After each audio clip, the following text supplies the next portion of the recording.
2012ஆம் ஆண்டு இடம்பெற்ற இரட்டை கொலை சம்பவத்தின் சந்தேக நபர்கள் விடுதலை செய்யப்பட்டதால் காவத்த கொட்டகத்தின பகுதியில் மீண்டும் அமைதியின்மை ஏற்பட்டது. காவத்த கொட்டகத்தின பிரதேசத்தின் நிலைமையை நியூஸ் ஃபர்ஸ்ட் மீண்டும் ஆராய்கிறது. அண்மையில் அமைதியின்மை நிலவிய கொட்டகத்தின பகுதிக்கு எமது குழுவினர் நேற்று காலை சென்றனர். இறுதியாக கொலை சம்பவம் இடம்பெற்ற வீடு தொடர்பிலேயே எமது முதல் அவதானம் திரும்பியது. கடந்த ஏப்ரல் 4ஆம் தேதி பெண்ணொருவர் இந்த வீட்டில் கொலை செய்யப்பட்டதை அடுத்து மீண்டும் நாட்டு மக்களின் பார்வையை கொட்டகத்தின பகுதி ஈர்த்தது. இந்த கொலை சம்பவம் தொடர்பில் குறித்த பெண்ணின் மகன் கைதானார். கதவு இப்படியே இருந்தது. லைட் போடப்பட்டிருந்தது. இரத்தம் படிந்திருந்தது. அவை இன்னமும் அப்படியே இருக்கின்றன. முடி வெட்டப்பட்டிருந்தது. ஆற்றிலிருந்து சடலம் மீட்கப்பட்ட போது இது எனது மனைவியுடையது அல்லவென நான் கூறியிருந்தேன். முடி வெட்டப்பட்டிருந்தமே அதற்கு காரணம். இதோ தக்காளி பெட்டி உள்ளது. அதற்கடியில் கருப்பாக உருண்டை ஒன்று காணப்பட்டது. நான் கையடக்க தொலைபேசி வெளிச்சத்தில் அதனை கண்டேன். சம்பவம் இடம்பெற்று 14 நாட்களின் பின்னரே நான் அதனை அவதானித்தேன். அங்கு முடி இருந்தது. நான் உடனடியாக போலீசாருக்கு அறிவித்தேன்.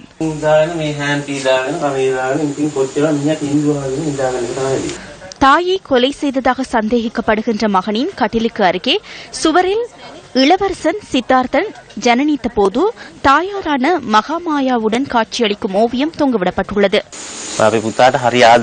நாம் மகனை மிகவும் நேசிக்கின்றோம். அண்மையில் மோதிரம் வேண்டுமென்றார். பின்னர் நாம் 15,600 ரூபாய் கொடுத்து மோதிரம் ஒன்றை வாங்கி கொடுத்தோம்.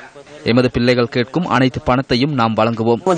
அண்மையில் விடுதலை செய்யப்பட்ட சந்தேக நபர்களின் கைதுக்கு காரணமாக இருந்த இரட்டை கொலை சம்பவம் இடம்பெற்ற இடத்திற்கு எமது குழுவினர் விரைந்தனர். அப்படியென்றால் கொலையாளிகள் எங்கே? கொலை செய்தது யார்? எங்கேனும் கொலையாளிகள் இருக்க வேண்டும் அல்லவா? பெண்களின் கொலைகள் தொடர்பில் கைது செய்யப்பட்டு பின்னர் விடுவிக்கப்பட்ட சிலரை சந்திப்பதற்கான வாய்ப்பு கொட்டகத்தின கிராமத்திற்குள் சென்ற நியூஸ் ஃபர்ஸ்ட் குழுவினருக்கு கிட்டியது. வாக்குமூலத்தை எழுதினர். அதனை என்னால் ஏற்றுக்கொள்ள முடியாது என்றேன். அதில் கைச்சாத்திடுமாறு வற்புறுத்தினர். நான் முடியாது என்றேன். அப்போது என்னை தாக்கினார்கள். முதலாவது சந்தர்ப்பத்தில் வீதியோரம் கடைக்கு அருகே இருந்தபோது தூக்கி சென்றார்கள். கை கால்களை கட்டி 1 வாரம் வைத்திருந்தார்கள். 4 நாட்களாக எங்கு வைத்திருந்தார்களோ தெரியாது. கொலை செய்ததாக ஒப்புக்கொள்ளுமாறு கட்டாயப்படுத்தினர். அடிவாங்க தேவையில்லை, 3 மாதங்களில் வெளியே வரலாம் என தெரிவித்து குற்றத்தை ஒப்புக்கொள்ளுமாறு கட்டாயப்படுத்தினார்கள். சில சந்தர்ப்பங்களில் ஒன்றும் அறியாதவர்கள் குற்றத்தை ஏற்றுக்கொள்கின்றார்கள். போதைப் பொருள் தொடர்பான செயற்பாடை முன்னெடுக்கப்படுகிறது. எமது இளைஞர்களை குற்றத்தை ஒப்புக்கொள்ளுமாறு வற்புறுத்துகின்றனர். எனது தம்பிக்கும் அழுத்தம் கொடுத்துள்ளனர். அதன் பின்னரே எனது தம்பியை காணாமற் போக செய்தனர். நீயும் இதனுடன் தொடர்பு பட்டுள்ளாய், இதனை ஏற்றுக்கொள்ள வேண்டும் என வற்புறுத்தினார்கள். 6 மாதங்களில் வெளியே வருவதற்கான சாட்சியங்களை நாம் வழங்குகின்றோம் என கூறினார்கள். கொலைகளை ஏற்றுக்கொள்ளுமாறு தெரிவித்து கஹவத்தை பாஞ்சாலையில் எனக்கு விலங்கிட்டு தாக்கினார்கள்.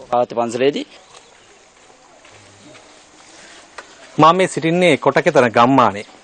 ඔවුන්ට முழு රටින්ම විවිධ චෝදනා. நான் கொட்டகத்தின கிராமத்தில் இருக்கிறேன். இங்கு உள்ள சிலர் மீது முழு நாடும் குற்றச்சாட்டுகளை முன்வைத்தது. மிலேச்சத்தனமானவர்கள் என சிலர் விமர்சனங்களை முன்வைத்தனர். சில சந்தர்ப்பங்களில் கொலையாளிகள் என்றார்கள். எனினும் அவர்களால் ஏற்பாடு செய்யப்பட்ட நூடில்ஸ் தான சாலையில் நான் தற்போது இருக்கின்றேன். நீதியை நிலைநிறுத்தி உண்மையான கொலையாளிகளை கண்டுபிடித்து அவர்களுக்கு தண்டனை வழங்குமாறே இவர்கள் வேண்டுகோள் விடுக்கின்றனர். ඔවුන්ට දඬුවම් දෙන්න. லக்மால் கிருந்திகள நியூஸ் ஃபர்ஸ்ட் கொட்டகத்தின சிட்ட. மரபணு பரிசோதனை அறிக்கையில் தெரிவிக்கப்பட்டுள்ள மர்ம கொலையாளி யார்? விபரம் நாளை நியூஸ் ஃபர்ஸ்ட் செய்திகளில்.